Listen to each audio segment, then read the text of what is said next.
زفاف ولي عهد الأردن. ما هو المركب الأحمر وأين سيسير؟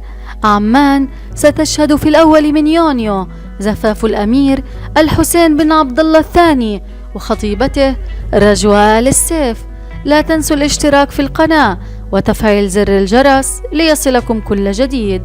ضمن البروتوكول الملكي الأردني الخاص بحفلات الزفاف، سيكون الموكب الأحمر حاضرا في حفل زفاف ولي العهد الأمير الحسين بن عبد الله الثاني وخطيبته رجوى آل سيف يوم الخميس الأول من حزيران يونيو المقبل لعام 2023. الموكب الأحمر سيجوب مجموعة من شوارع العاصمة الأردنية عمان، انطلاقا من قصر زهران إلى قصر الحسينية، حيث سيتسنى لآلاف الأردنيين والمقيمين في الأردن المشاركة في الاحتفال ضمن مسار الموكب. ما هو الموكب الأحمر وكيف ظهر وكيف تأسس؟ بدأ ظهور الموكب الأحمر منذ تأسيس المملكة الأردنية الهاشمية، وأصبح من حينه علامة فارقة بالمناسبات الوطنية الأردنية، حيث يتكون من 20 سيارة نوع لاند روفر، 14 سيارة منها تشارك في الموكب، و6 سيارات احتياط، وترافقها 10 دراجات نارية. ويتألف الموكب الذي يستقله 71 فردا من الحرس الملكي، يرتدون جميعا أوشحة حمراء على صدورهم من سيارات ملكية حمراء مكشوفة.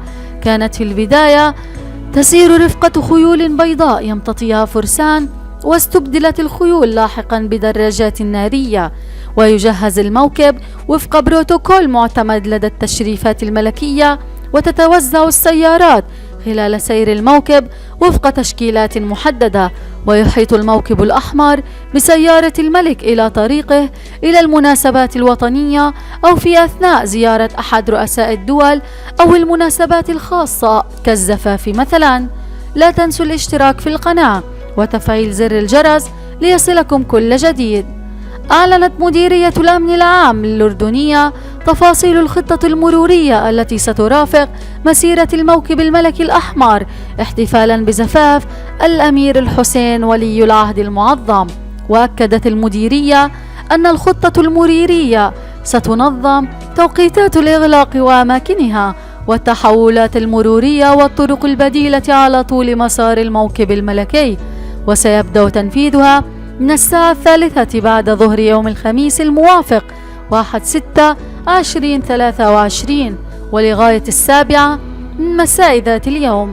وتشمل الخطة نشر أعداد كبيرة من رقباء السير ودوريات النجدة للدلالة والإرشاد ومساعدة المواطنين، وتتضمن إغلاق الطريق الذي سيمر من خلالها الموكب الملكي والممتدة من الدوار الثالث قصر زهران باتجاه الدوار الرابع وصولا إلى الدوار الثامن شارع زهران، ثم باتجاه دوار الشعب ودوار المدينة الطبية شارع الملك عبد الله الثاني باتجاه شارع سعد خير وصولا لقصر الحسينية.